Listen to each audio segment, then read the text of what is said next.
inflation has been contained is clearly proving in the way in which you find essential goods being available. Your statistics showing very clearly wholesale and retail price index moving favorably for the customers.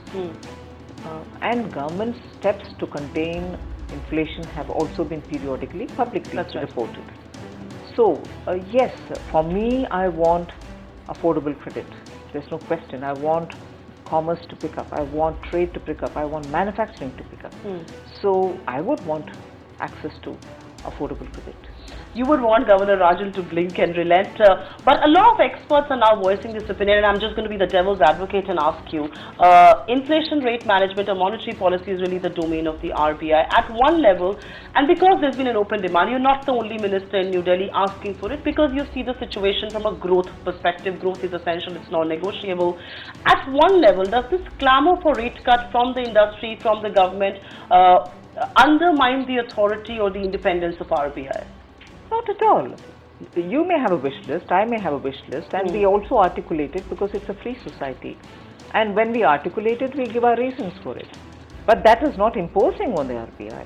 It doesn't in any way walk on the toes of the governor.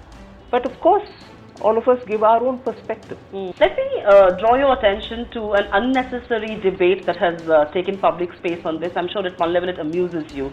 The Make in India versus Make for India. Some people, including the RBI governor, have voiced concerns on, can the world accommodate another export-led economy like China? Should India at all be going that path? Other economists have turned around and said, why should we push for manufacturing when we are so strong in services? Why not give that a fillip? First, let me just address this Make in India versus Make for India controversy with you.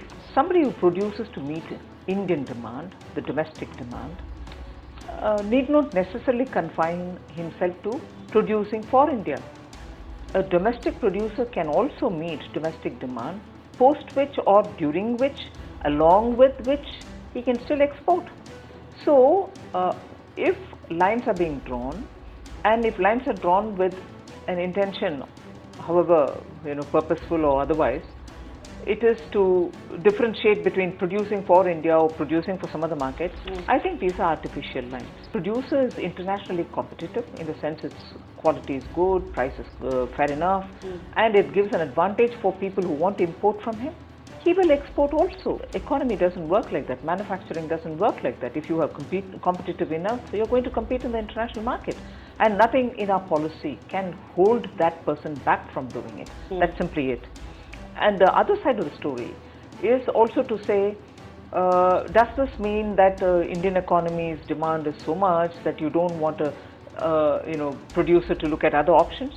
Even that is unfair. Why should we contain anyone's market aspirations? Second. And third, if the value for your production can come from good quality export and you're able to benefit because of the payment and the value for money, you're getting paid in dollars or whatever, why shouldn't it happen? Find us on Facebook at facebook.com/ETNow and don't forget to click the like button. You can also follow us on Twitter at ETNowLive. To stay updated with all our programming, hit the subscribe button on our YouTube channel by logging on to youtube.com/user/ETNow.